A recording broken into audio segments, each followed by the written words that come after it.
Baik, kita mulai ya. Putusan nomor 147 Pitsus TPK 2025 PN Jakarta Pusat. Demi keadilan berdasarkan ketuhanan yang Maha Esa, Pengadilan Tindak Pidana Korupsi pada Pengadilan Jakarta Pusat yang mengadili perkara pidana dengan acara biasa dalam tingkat pertama menjatuhkan putusan sebagai berikut dalam perkara terdakwa nama lengkap Nadiem Anwar Makarim, identitas lengkap dalam putusan ini. Terdakwa ditahan dalam tahanan rutan negara oleh penyidik sejak tanggal 4 September 2025 dan seterusnya melalui pembantaran beberapa kali sebagaimana tertuang dalam putusan ini. Selanjutnya oleh hakim melakukan pengalihan penahanan dari tahanan rutan menjadi tahanan rumah sejak tanggal 12 Mei 2026 sampai dengan sekarang. Terdakwa di persidangan didampingi oleh penasihat hukum atau advokat bernama Dr. Dodi S. Abdul Qadir BSc SE SH MH dan Dr. Ari Yusuf Amir SH MH dan kawan-kawan. Para advokat yang tergabung pada tim penasihat hukum Nadiem Anwar Makarim berkedudukan di Jakarta, berkantor Distrik 8 Properti Tower 5 Floor Unit EF SCBD Lot 28 Jalan Jenderal Sudirman Kaf 5253 Jakarta Selatan 12190 sebagaimana berdasarkan surat kuasa khusus nomor 033/PH 6 SK Romawi 12 2025 tertanggal 12 Desember 2025. Pengadilan Tindak Pidana Korupsi telah membaca penetapan Ketua Pengadilan Jakarta Pusat nomor 147 Pitsus TPK 2025 PN Jakarta Pusat tanggal 9 Desember 2025 tentang penunjukan majelis hakim, tentang penetapan majelis hakim, telah membaca berkas perkara dan selanjutnya bersangkutan telah mendengarkan keterangan saksi para ahli yang diajukan penuntut maupun advokat terdakwa, telah mendengarkan keterangan terdakwa, telah memperhatikan bukti surat dan barang bukti yang diajukan di persidangan, telah mendengarkan pembacaan tuntutan oleh penuntut umum dengan nomor register Rek Perka PDS 79/M.1 10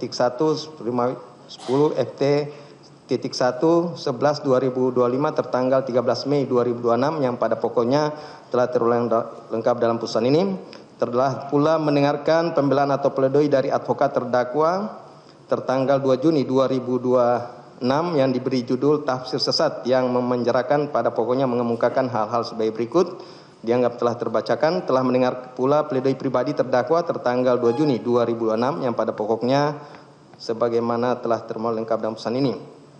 Menimbang bahwa atas pledoi dari advokat dan terdakwa tersebut penuntut umum telah mengajukan replik tertanggal 9 Juni 2026 dan selanjutnya atas replik tersebut oleh advokat dan terdakwa telah pula mengajukan duplik masing-masing tertanggal 23 Juni 2026. Menimbang bahwa terdakwa diajukan ke persidangan oleh penuntut umum berdasarkan surat dakwaan nomor register perkara PDS 79/M.10/FT.1/11 2025 tanggal 5 Desember 2025 yang disusun dalam bentuk dakwaan subsidiaritas dengan uraian sebagai berikut telah tertuang ke dalam putusan ini.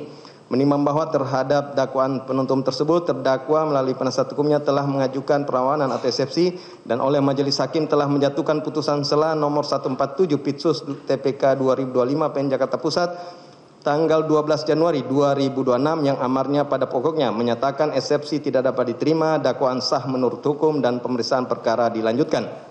Menimbang bahwa untuk membuktikan dakwaannya penuntut umum telah mengajukan saksi yang memberikan keterangan di bawah sumpah atau janji di persidangan, yaitu nomor 1 saksi Jumeri STP MSI sampai dengan saksi ke 55 saksi Asep Muzakir SPD. Keterangan saksi tersebut telah tertuang lengkap dalam putusan ini dan dianggap terbacakan. Menimbang bahwa di persidangan oleh penuntut umum selain mengajukan saksi juga telah mengajukan ahli sebanyak 7, ahli Dr. Medi Jati SME sampai dengan ahli Prof. Dr. Suparji Ahmad SHMH.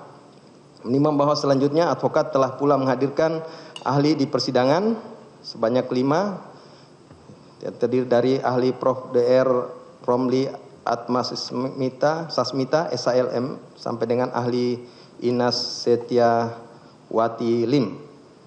Menimbang bahwa di persidangan oleh terdakwa juga telah mengajukan saksi-saksi yaitu 3 orang, saksi Dr. Irwan Sahril, juga saksi Ashadi dan Rangga Husna Prawira, Advokat juga telah menghadirkan saksi dari para guru sebagai berikut 7 orang saksi, yaitu dari saksi Daman Said sampai dengan saksi Deni Adelita Tovani Novitasari. Keterangan para saksi terlengkap dalam putusan ini dan telah terbacakan. Menimbang bahwa di persidangan telah pula dilakukan pemeriksaan secara elektronik terhadap 3 orang saksi yang diajukan oleh tim advokat terdakwa, yang pemberian keterangannya dilakukan dari Singapura sebagai berikut: 1 saksi Scott Beimon, Caesar Sengupta, William Florence dengan penerjemah tersumpah atas nama Dr. Mariana Molnar Gabor SHMH yang telah diangkat sumpah berdasarkan keputusan Menteri Hukum dan Hak Asasi Manusia tahun 2024 tentang pengangkatan penerjemah tersumpah dan telah diambil sumpahnya terlebih dahulu di muka persidangan, yang pada pokoknya keterangan saksi-saksi tersebut terlengkap dalam putusan ini. Menimbang bahwa di persidangan telah pula didengarkan keterangan terdakwa sebagaimana telah terlengkap dalam putusan ini. Menimbang bahwa penuntut umum telah pula mengajukan bukti surat dan barang bukti, yaitu barang bukti dokumen, barang bukti elektronik, barang bukti ekonomis dan aset terlengkap dalam putusan ini. Menimbang bahwa terdakwa melalui advokatnya juga menghadirkan pula bukti surat dan bukti elektronik, yaitu dari bukti A1 berupa affidavit sampai dengan bukti R2 berupa kertas kerja impor rakit terlengkap terhadap dokumen-dokumen tersebut di dalam putusan ini. Menimbang bahwa seluruh bukti dan surat tersebut yang diajukan oleh advokat terdakwa tersebut akan dipertimbangkan oleh majelis hakim bersama-sama dengan alat bukti lainnya dalam pertimbangan mengenai pembuktian unsur tindak pidana yang didakwakan. Menimbang bahwa berdasarkan keterangan saksi, keterangan ahli, keterangan terdakwa, surat bukti, barang bukti elektronik dan segala sesuatu yang dapat digunakan untuk kepentingan pembuktian pada pemeriksaan di sidang pengadilan sepanjang diperoleh secara tidak melawan hukum sebagaimana diatur dalam pasal 235 Undang-Undang Nomor 20 Tahun 2025 tentang Kitab Undang-Undang Hukum Acara Pidana, majelis hakim telah memperoleh fakta-fakta hukum sebagaimana telah terungkap dalam putusan ini. Menimbang bahwa atas dasar fakta-fakta tersebut majelis hakim akan melakukan analisis terhadap unsur dakwaan sebagaimana akan diuraikan dalam pertimbangan hukum. Menimbang bahwa sebelum majelis hakim sampai pada penilaian atas pokok perkara terlebih dahulu ditegaskan dasar yang dipakai majelis hakim dalam mengadili, yaitu bahwa seorang hakim mengadili dan menjatuhkan putusan semata-mata berdasarkan alat bukti yang sah yang terungkap di persidangan disertai dengan keyakinan hakim dan bukan berdasarkan dugaan, opini yang berkembang di luar persidangan ataupun keyakinan semata tanpa didukung alat bukti, bahwa perkara akuo diperiksa dengan tujuan acara berdasarkan Undang-Undang Nomor 20 Tahun 2025 tentang Hukum Acara Pidana, selanjutnya disebut KUHP baru. Oleh karena pemeriksaan pokok perkara dimulai setelah undang-undang tersebut berlaku efektif pada tanggal 2 Januari 2006 sebagaimana ditegaskan pula dalam Surat Edaran Mahkamah Agung Nomor 1 Tahun 2026. Menimbang bahwa pasal 235 ayat 1 KUHP baru memperluas jenis alat bukti yang sah dibandingkan dengan hukum acara pidana yang lama yang hanya mengenal 5 jenis alat bukti menjadi 8 jenis alat bukti yang sah, yaitu pertama keterangan saksi, kedua keterangan ahli, ketiga surat, dan keempat keterangan terdakwa, kelima barang bukti, dan berbeda dengan benda sitaan sebagaimana yang dimaksudkan dalam pasal 123, keenam bukti elektronik yang diatur lebih lanjut dalam pasal 242, ketujuh pengamatan hakim, yaitu hal-hal yang oleh hakim diamati sendiri selama persidangan yang menggantikan istilah petunjuk dalam hukum acara yang lama. Dan kedelapan, segala sesuatu yang dapat digunakan untuk kepentingan pembuktian sepanjang diperoleh secara tidak melawan hukum sebagaimana diatur dalam pasal 235 ayat 1 huruf A, yaitu suatu ketentuan terbuka yang memberi ruang bagi perkembangan jenis pembuktian di kemudian hari. Menimbang bahwa kendati jenis alat bukti diperluas menjadi 8 sistem pembuktian yang dianut dalam KUHP baru, tetaplah sistem pembuktian menurut undang-undang secara negatif, yaitu sistem yang menuntut adanya sekurang-kurangnya 2 alat bukti yang sah disertai keyakinan hakim sebelum seorang terdakwa dapat dinyatakan bersalah. Dengan demikian, perluasan jenis alat bukti tersebut memperkaya sumber pembuktian namun tidak menggeser kewajiban majelis hakim untuk tetap memperoleh keyakinan yang ditarik dari alat bukti yang sah dan saling bersesuaian. Menimbang bahwa dalam memeriksa perkara akuo, majelis hakim telah memperoleh dan menggunakan alat-alat bukti yang sah sebagaimana diatur dalam pasal 235 KUHP baru tersebut, yang meliputi keterangan dari para saksi yang diperiksa di bawah sumpah, baik saksi yang diajukan penuntut umum maupun saksi yang meringankan yang diajukan advokat atau penasihat hukum terdakwa, keterangan para ahli dan kedua belah pihak, surat antara lain laporan hasil audit perhitungan kerugian keuangan negara, peraturan menteri beserta lampirannya, akta-akta notaris serta dokumen-dokumen pengadaan, bukti elektronik berupa percakapan, korespondensi digital yang terungkap di persidangan, pengamatan hakim atas sikap dan keterangan yang berkembang selama persidangan, serta keterangan terdakwa sendiri, bahwa seluruh alat bukti tersebut majelis hakim nilai secara saling berkaitan, satu kesatuan untuk memperoleh keyakinan sebagaimana akan diuraikan dalam pertimbangan atas masing-masing dakwaan yang didakwakan kepada diri terdakwa.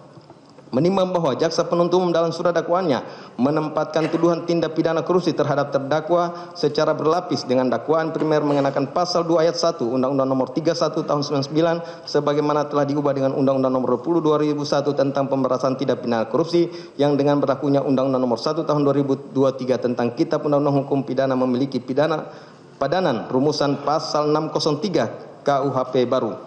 Menimbang bahwa sebelum majelis hakim sampai pada penilaian terhadap fakta-fakta hukum yang terungkap di persidangan, perlu terlebih dahulu diuraikan kerangka teoritis dari ketentuan hukum yang menjadi dasar dakwaan primer. Penjabaran teoritis ini penting karena ketentuan pasal 2 ayat 1 Undang-Undang Tindak Pidana Korupsi telah mengalami pembaharuan rumusan dalam pasal 603 KUHP baru, dan perkara ini berada pada masa peralihan dua undang-undang tanpa pemahaman teoritis yang utuh. Penilaian majelis hakim atas terpenuhinya atau tidaknya unsur tindak pidana yang didakwakan dapat menjadi parsial dan tidak konsisten dengan filosofi pembentukan undang-undang.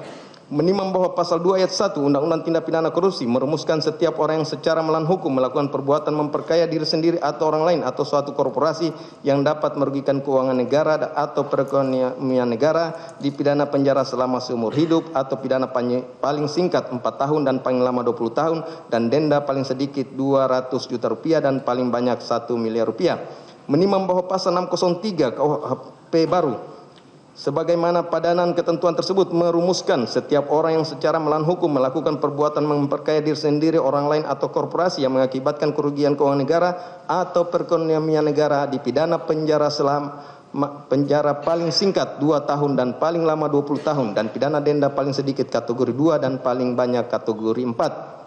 Menimbang bahwa apabila mencermati secara seksama terdapat dua perbedaan mendasar antara kedua ketentuan tersebut yang tidak boleh diabaikan oleh majelis hakim. Pertama, mengenai unsur akibat pasal 2 ayat 1 menggunakan frasa yang dapat merugikan, rumusan yang bersifat potensial atau kemungkinan yang dalam doktrin pidana dikenal sebagai delik bahaya, tindak pidana ancaman berbahaya, sedangkan pasal 603 KUHP baru menggunakan frasa yang mengakibatkan kerugian, rumusan yang bersifat aktual atau terwujud yang dikenal dengan delik material. Menimbang bahwa pergeseran rumusan akibat dari dapat merugikan menjadi mengakibatkan kerugian bukanlah pergeseran linguistik semata. Pergeseran ini mencerminkan pergeseran filosofi pembentuk undang-undang dari pemberian payung pidana yang terlalu luas menuju pemidanan yang lebih presisi dan terukur. Hal ini sejalan dengan paradigma KUHP baru yang menempatkan asas kepastian hukum, asas keseimbangan dan asas kemanusiaan secara setara dengan asas penegakan hukum. Konsekuensi langsung dari pergeseran ini adalah penuntut umum tidak lagi cukup membuktikan adanya kemungkinan kerugian, melainkan harus membuktikan kerugian aktual yang terwujud secara nyata. Menimbang bahwa dari kedua mengenai ancaman pidana pasal 2 ayat 1 mengancam pidana penjara seumur hidup atau paling lama 4 tahun dan paling singkat 4 tahun dan paling lama 20 tahun, sedangkan pasal 603 baru menurunkan ancaman minimum menjadi 2 tahun dan menghapuskan ancaman pidana seumur hidup.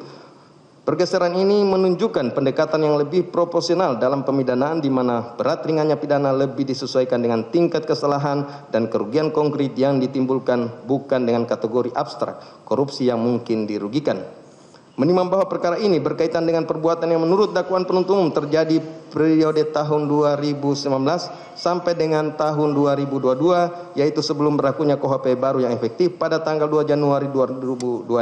Sedangkan persidangan dan pemeriksaan perkara ini dilakukan setelah KUHP baru berlaku. Keadaan inilah yang menimbulkan persoalan peralihan hukum pidana yang harus dijawab majelis hakim dengan kerangka yang tepat. Menimbang bahwa secara prinsipil hukum pidana mengenai asas lex temporis delicti, hukum yang berlaku pada saat perbuatan yang dilakukan, yang menyatakan bahwa hukum yang berlaku adalah hukum yang pada saat perbuatan dilakukan, bukan hukum saat persidangan. Asas ini mencerminkan asas legalitas atau tidak ada tindak pidana, tidak ada pidana tanpa undang-undang yang mendahului, dan asas kepastian hukum yang merupakan pilar-pilar fundamental hukum pidana modern. Menimbang bahwa namun demikian asas lex temporis delicti tidak berlaku mutlak apabila terjadi perubahan undang-undang setelah perbuatan dilakukan, namun sebelum putusan akhir dan perubahan tersebut menguntungkan terdakwa, maka berlaku asas lex meteor, hukum yang lebih ringan atau favorei menguntungkan terdakwa. Asas ini diakui secara tegas dalam pasal 3 ayat 1 Undang-Undang Nomor 1 Tahun 2023 tentang KUHP yang menyatakan bahwa dalam hal terdapat perubahan peraturan perundangan sesudah perbuatan terjadi, diberlakukan peraturan perundang yang baru kecuali ketentuan peraturan perundang-undang yang lama menguntungkan bagi pelaku dan pembantu tindak pidana.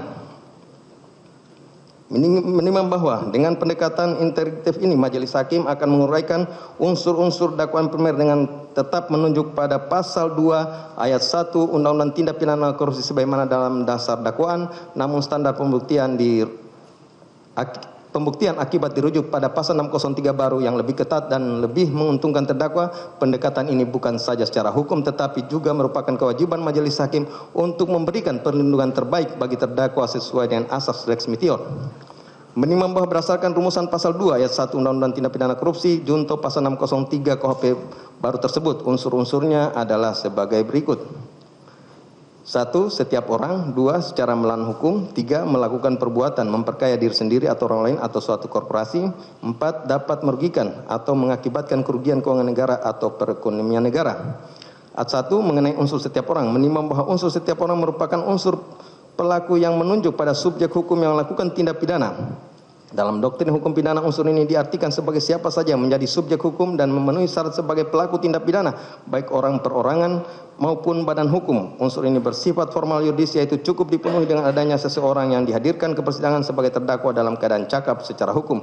Menimbang bahwa dalam perkara ini menunjuk pada terdakwa Nadiem Anwar-Kari yang berdasarkan identitasnya yang termuat dalam surat dakwaan adalah orang perorangan, warga negara Indonesia yang lahir di Singapura pada tanggal 4 Juli 1984, sehat jasmani dan rohani, cakap secara hukum untuk dihadapkan di persidangan dan telah dihadirkan di persidangan serta dibenarkan identitasnya oleh terdakwa sendiri tanpa keberatan. Dengan demikian unsur setiap orang dalam dakwaan primer ini telah terpenuhi. A2 mengenai unsur secara melawan hukum. Menimbang bahwa unsur secara melawan hukum merupakan elemen krusial yang menentukan sifat tercela suatu perbuatan dalam doktrin pidana. Sifat melawan hukum dapat dipahami dalam dua arti yang berbeda. Pertama, sifat melawan hukum formil, yaitu perbuatan tersebut bertentangan dengan ketentuan tertulis dalam suatu peraturan perundangan. Dan kedua, sifat melawan hukum material, yaitu perbuatan tersebut bertentangan dengan dalil-dalil keadilan, kepatutan, dan rasa keadilan masyarakat walaupun tidak melanggar ketentuan tertulis.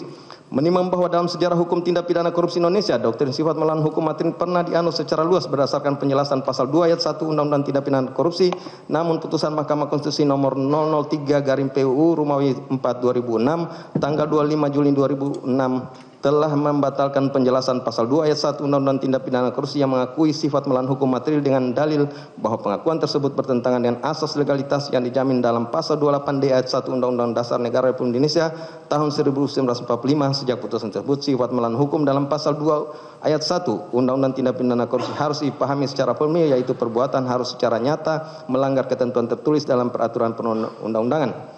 Menimbang bahwa berkaitan dengan pemaknaan melawan hukum secara formil tersebut, majelis hakim memandang perlu menegaskan perbedaan karakter yuridis antara konstruksi pasal 2 ayat 1 dengan konstruksi pasal 3 Undang-Undang Tindak Pidana Korupsi. Oleh karena perbedaan ini yang menjadi kunci untuk menempatkan suatu perbuatan pada kualifikasi yang paling tepat, bahwa pasal 2 ayat 1 menggunakan rumusan secara melawan hukum yang bersifat umum dan dapat dilakukan oleh siapa saja, sedangkan pasal 3 menggunakan rumusan menyalahgunakan kewenangan, kesempatan atau sarana padanya karena jabatan atau kedudukan yang bersifat khusus dan hanya dapat dilakukan oleh orang atau memiliki kewenangan karena jabatannya. Sehingga kedua pasal tersebut menempatkan karakteristik pelaku dan perbuatan yang berbeda, meskipun keduanya sama-sama dapat menimbulkan kerugian keuangan negara. Menimbang bahwa perbedaan tersebut berpijak pula pada doktrin otonomi hukum pidana material, yaitu ajaran yang menyatakan bahwa hukum pidana memiliki kemandirian untuk memberikan pengertian tersendiri yang dapat berbeda dengan cabang hukum lain. Namun sepanjang hukum pidana tidak menentukan lain, maka dipergunakan pengertian yang berlaku pada cabang hukum yang bersangkutan, bahwa dalam konteks pasal 3 pengertian menyalahgunakan kewenangan diserap dari hukum administrasi negara yang mengenai 3 wujud menyalahgunakan kewenangan, yaitu menyimpangkan kewenangan untuk kepentingan pribadi, menyimpang dari tujuan pemberian kewenangan, dan menyalahgunakan prosedur. Sedangkan dalam pasal 2 berdiri pada konsep melawan hukum yang lebih umum dalam hukum pidana. Menimbang bahwa dari perbedaan tersebut, majelis hakim berpegang pada doktrin pemilihan kualifikasi yang lebih tepat, yaitu ajaran yang menuntut hakim untuk menempatkan suatu perbuatan pada pasal yang paling mencerminkan karakter perbuatan yang sesungguhnya dan tidak memaksakan suatu perbuatan ke dalam pasal yang tidak sesuai dengan ciri hakikatnya. Bahwa dengan demikian dalam hal suatu perbuatan dilakukan oleh pemegang jabatan publik dengan memanfaatkan kewenangan jabatannya, perbuatan tersebut secara lebih tepat dinilai dalam konstruksi penyalahgunaan kewenangan menurut pasal 3 dan bukan dalam konstruksi melawan hukum yang umum menurut pasal 2 ayat 1. Kerangka inilah yang majelis hakim pergunakan secara konsisten dalam menilai perbuatan terdakwa dalam perkara quo sebagaimana akan diuraikan dalam penerapan unsur-unsur berikutnya. Menimbang bahwa dengan kerangka teoritis tersebut, majelis hakim selanjutnya menerapkan pada fakta-fakta hukum yang terungkap di persidangan untuk menilai apakah seluruh unsur pasal 2 ayat 1 Undang-Undang Tindak Pidana Korupsi junto pasal 603 KUHP baru telah terpenuhi atau tidak terpenuhi. Menimbang bahwa untuk menilai terpenuhi atau tidaknya unsur secara melawan hukum, majelis hakim menunjuk pada doktrin sifat melawan hukum formil sesuai putusan MK nomor 003/PU Romawi 4 2006. Dalam perkara ini tentu mendalilkan bahwa terdakwa telah melanggar berbagai ketentuan peraturan perundangan dalam pelaksanaan kebijakan digitalisasi pendidikan tahun 2019 sampai dengan tahun 2022, antara lain peraturan Presiden tentang pengadaan barang dan jasa pemerintah, peraturan lembaga kebijakan pengadaan barang dan jasa pemerintah, dan ketentuan teknis lainnya. Menimbang bahwa dari fakta yang terungkap di persidangan, antara lain melalui keterangan saksi internal Kementerian Pendidikan, Kebudayaan, Riset dan Teknologi, saksi Jumeri, Hamid Muhammad, Sutanto, Hamim, Popi Dewi, Purwadi Sutanto, Hasbi Gotot Suharwoto, dan lain-lainnya, serta keterangan ahli pengadaan barang dan jasa, yaitu Setia Budi Arijanta dan ahli hukum administrasi negara DR Ahmad Redi, telah cukup terbukti bahwa proses pengambilan kebijakan dan pelaksanaan pengadaan peralatan teknologi dan komunikasi dalam rangka digitalisasi pendidikan menyimpang dari prosedur normatif yang berlaku, antara lain memberikan peran yang melampaui kewenangan kepada staf khusus menteri dan konsultan eksternal di luar kementerian. Namun demikian, majelis hakim perlu menilai secara cermat apakah penyimpangan tersebut tepat dikualifikasikan sebagai perbuatan melawan hukum yang umum menurut pasal 603 KUHP yang baru sebagaimana pedanaan pasal 2 ayat 1 Undang-Undang Tindak Pidana Korupsi, atau kalau lebih tepat sebagaimana penyalahgunaan kewenangan oleh pemegang jabatan menurut pasal 3 Undang-Undang Tindak Pidana Korupsi sebagaimana akan di majelis hakim pertimbangkan berikut ini. Menimbang bahwa terhadap penyimpangan tersebut, majelis hakim berpendapat bahwa perbuatan terdakwa lakukan bukan dalam kapasitas sebagai orang perseorangan biasa yang melakukan perbuatan melakukan secara mandiri di luar jabatan, melainkan justru dilakukan dengan dan melalui kewenangan jabatan yang melekat pada dirinya selaku menteri, yaitu pemegang kewenangan kebijakan tertinggi di kementerian. Bahwa seluruh penyimpangan yang terungkap mulai dari pemberian peran melalui kewenangan para staf khusus dan konsultan internal, pengarahan kebijakan sampai dengan penyusunan spesifikasi melalui peraturan menteri, seluruhnya bersumber pada penggunaan kewenangan jabatan dan bukan pada perbuatan di luar jabatan. Menimbang bahwa berdasarkan doktrin pemilihan kualifikasi yang paling tepat dan doktrin otonomi hukum pidana materi sebagaimana telah majelis hukum uraikan, suatu perbuatan yang diperlakunya memiliki kewenangan jabatan dan perbuatan itu dilakukan dengan menyalahgunakan kewenangan tersebut secara lebih tepat dikualifikasikan dalam konstruksi penyalahgunaan kewenangan menurut pasal 3 Undang-Undang Tindak Pidana Korupsi dan kewenangan, dan bukan dalam konstruksi perbuatan melawan hukum yang umum menurut pasal 603 KUHP baru sebagai padanan pasal 2 ayat 1, bahwa oleh karena karakter perbuatan terdakwa sebagai pemegang jabatan justru merupakan inti dari konstruksi pasal 3, maka secara menghukum dalam pengertian umum sebagaimana dimaksud dalam pasal 603 tidak tepat dikenakan pada perbuatan terdakwa. Menimbang bahwa selain itu, bahwa penelaran legal reasoning yang dipergunakan bahwa pada keempat perkara termasuk dalam perkara quo tidak terpenuhi dakwaan primer terletak pada unsur secara melawan hukum, oleh karena perbuatan para terdakwa baik selaku pejabat pelaksana, direktur sekaligus kuasa pengguna anggaran maupun pada diri terdakwa yang berkedudukan sebagai menteri, yaitu pemegang kewenangan kebijakan tertinggi kementerian, sehingga semakin menegaskan bahwa kualifikasi yang tepat untuk dipertimbangkan dalam penyalahgunaan kewenangan menurut pasal 3 yaitu sesuai dengan karakter perbuatan masing-masing terdakwa tersebut. Menimbang bahwa berdasarkan pertimbangan tersebut di atas, maka unsur secara melawan hukum patut nyatakan tidak terpenuhi, dan oleh karena salah satu unsur dalam pasal 603 KUHP baru sebagai padanan pasal 2 ayat 1 Undang-Undang Tindak Pidana Korupsi tidak terpenuhi, maka terhadap dakwaan primer haruslah dinyatakan tidak terbukti secara melawan hukum dan meyakinkan, dan terhadap terdakwa haruslah dibebaskan dalam dakwaan primer tersebut. Menimbang bahwa setelah majelis hakim menyatakan dakwaan primer pasal 2 ayat 1 Undang-Undang Tindak Pidana Korupsi junto pasal 603 KUHP baru tidak terbukti, majelis hakim selanjutnya akan mempertimbangkan dakwaan superior, yaitu pasal 3 Undang-Undang Tindak Pidana Korupsi yang dengan berlakunya KUHP baru memiliki padanan rumusan pasal 604 KUHP baru. Menimbang bahwa pasal 3 Undang-Undang Tindak Pidana Korupsi merumuskan setiap orang yang dengan tujuan menguntungkan diri sendiri atau orang lain atau suatu korporasi menyalahgunakan kewenangan, kesempatan atau sarana yang ada padanya karena jabatan atau kedudukan yang dapat merugikan keuangan negara atau perekonomian negara dipidana penjara seumur hidup atau pidana penjara paling singkat 1 tahun dan paling lama 20 tahun dan denda paling sedikit 50 juta rupiah dan paling banyak 1 miliar rupiah. Menimbang bahwa pasal 604 KUHP baru sebagai padanan ketentuan tersebut merumuskan setiap orang yang dengan tujuan menguntungkan diri sendiri atau orang lain atau korporasi menyalahgunakan kewenangan, kesempatan atau sarana yang ada padanya karena jabatan atau kedudukan yang mengakibatkan kerugian negara atau perekonomian negara dipidana penjara paling singkat 1 tahun dan paling lama 20 tahun dan pidana denda paling sedikit kategori 2 dan paling banyak kategori 6. Menimbang bahwa sebagaimana telah majelis hakim uraikan dalam pertimbangan pasal 2 sebelumnya, peralihan dalam rumusan dapat merugikan menjadi mengakibatkan kerugian dalam KUHP baru menunjukkan pergeseran filosofi pembentuk undang-undang menuju pemidanan yang lebih presisi berdasarkan asas lex meteor, hukum yang lebih ringan atau favori menguntungkan terdakwa diatur dalam pasal 3 ayat 1 Undang-Undang nomor 1 tahun 2003 tentang KUHP. Standar pembuktian pasal 604 baru yang menuntut kerugian aktual menjadi rujukan utama sambil tetap berpegang pada pasal 3 tindak pidana korupsi sebagai dasar dakwaan.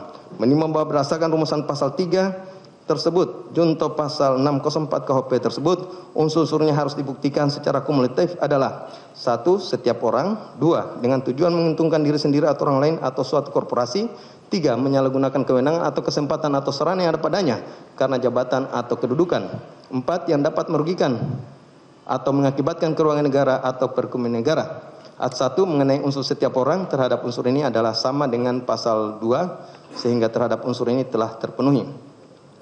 Ayat 2 mengenai tujuan menguntungkan diri sendiri atau orang lain atau suatu korporasi. Menimbang bahwa unsur dengan tujuan menguntungkan diri sendiri atau orang lain atau suatu korporasi merupakan unsur subjektif yang bersifat sentral pada pasal 3 frasa dengan tujuan mengarahkan perhatian pada niat batin pelaku yang pada saat melakukan perbuatan. Dalam doktrin pidana, niat batin tercela ini dibedakan dengan perbuatan lahir. Dalam pasal 3, niat batin yang dipersyaratkan adalah niat untuk menguntungkan baik diri sendiri, orang lain atau suatu korporasi.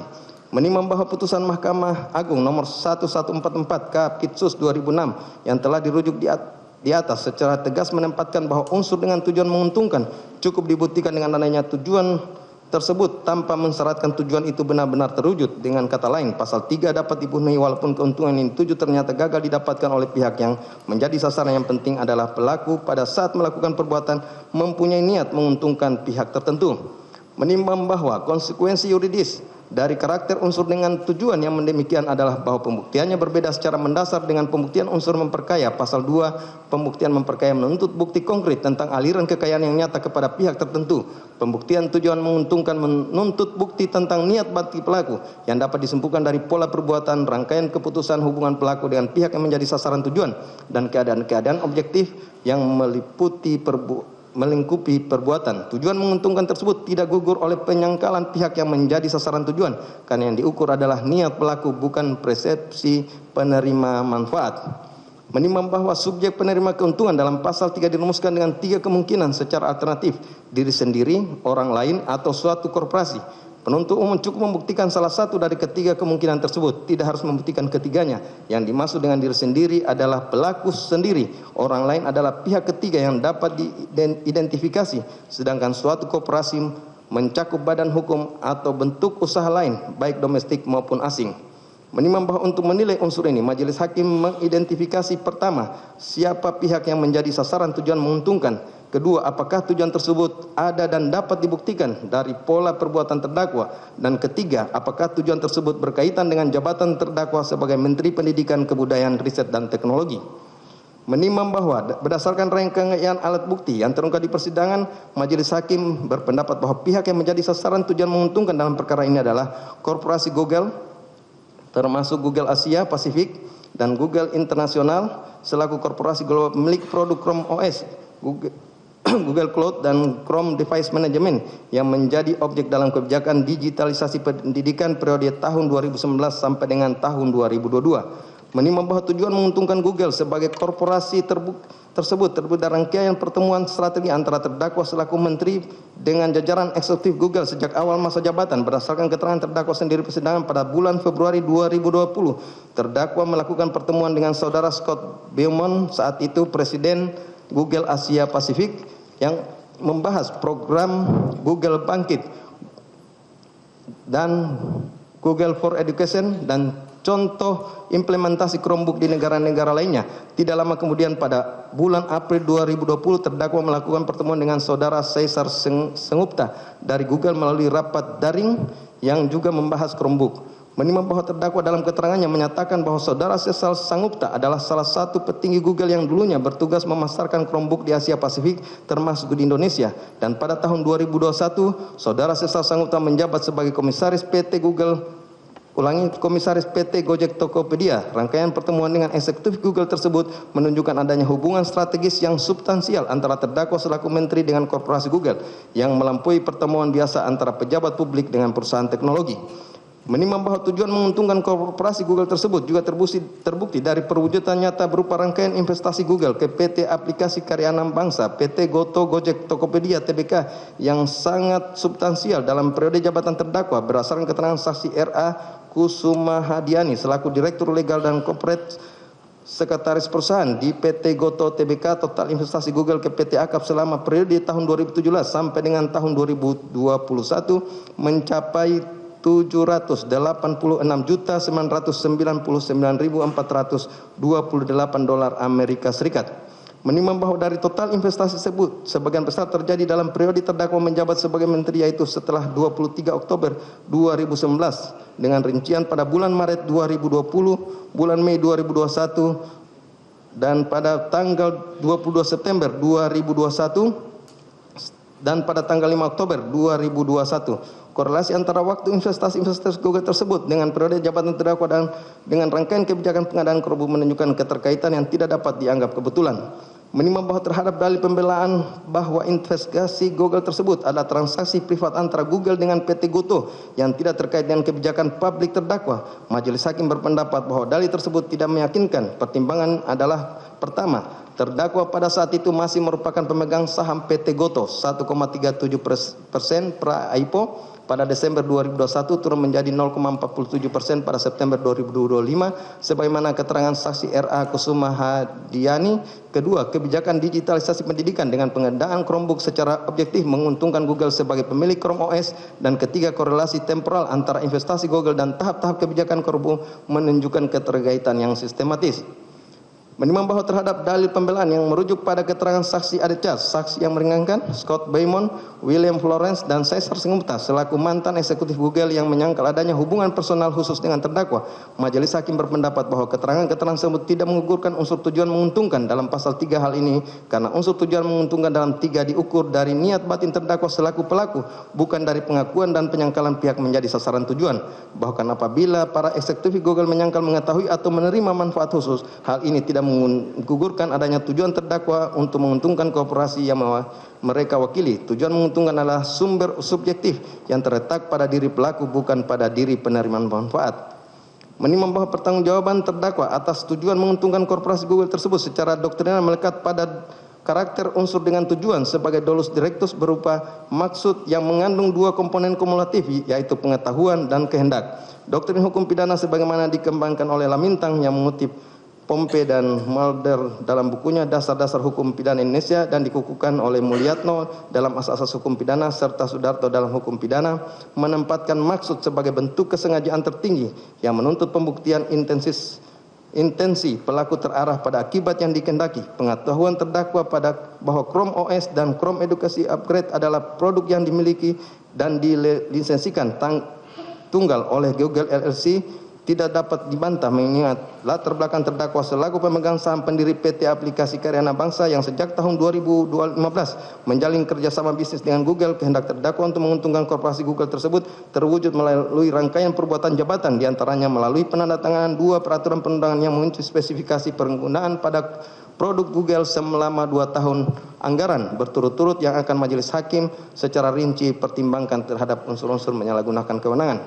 Menimbang bahwa berdasarkan rangkaian fakta tersebut, majelis hakim berkesimpulan bahwa terhadap unsur dengan tujuan menguntungkan suatu korporasi dalam surat dakwaan subsidiar telah terpenuhi. Korporasi yang menjadi sasaran tujuan menguntungkan adalah Google dan tujuan tersebut bukan saja terbukti dari pola perbuatan terdakwa juga telah terwujud dalam bentuk rangkaian investasi Google yang sangat substansial ke ekonomis usaha yang terdakwa miliki sahamnya. Menimbang bahwa terhadap dalil menyatakan investasi Google pada PT Aplikasi Karya Anak Bangsa tidak memiliki kausalitas dengan kebijakan terdakwa karena investasi Maret 2020 bertujuan mencegah dilusi dan investasi 2021 dilakukan melalui share swap menjelang penawaran umum perdana yang melibatkan lebih dari 50 investor. Majelis hakim berpendapat bahwa pertimbangan bisnis investor tidak menghapus korelasi temporal yang sistematis antara tahap-tahap kebijakan terdakwa dengan masuknya investasi sebagaimana terlihat dari rangkaian penerbitan Peraturan Menteri Nomor 5 Tahun 2021 pada Februari 2021 yang disusul investasi pada Agustus dan Oktober 2021 bahwa sebagaimana telah majelis hakim tegaskan unsur tujuan menguntungkan dalam pasal 3 diukur dari niat batin terdakwa selaku pelaku dan bukan dari motif penyangkalan pihak yang menjadi sasaran tujuan sehingga keterangan saksi Scott Bowman, saksi Sersa Singapto yang menyangkal adanya kesepakatan tidak menggugurkan unsur tersebut. Menimbang bahwa terhadap dalil pribadi terdakwa yang menyatakan Google tidak terlibat dalam pengadaan tidak menjual laptop yang memperoleh keuntungan adalah vendor dan bukan Google. Majelis hakim berpendapat bahwa pasal 3 menyasar tujuan menguntungkan dan Google diuntungkan melalui penguasaan ekosistem pendidikan nasional serta rangkaian investasi ke PT Aplikasi Karya Anak Bangsa dan bukan semata-mata melalui penjualan perangkat. Bahwa keuntungan yang turut diperoleh vendor tidak meniadakan keuntungan korporasi Google dan tidak didakwakannya pihak Google tidak menggugurkan tujuan terdakwa oleh karena tujuan menguntungkan diukur dari niat batin terdakwa selaku pelaku. Menimbang bahwa dengan demikian terhadap dalil advokat penasihat hukum terdakwa tersebut beralasan hukum untuk dikesampingkan. Jelajahi cara baru mendapatkan informasi. Download Metro TV Extend sekarang.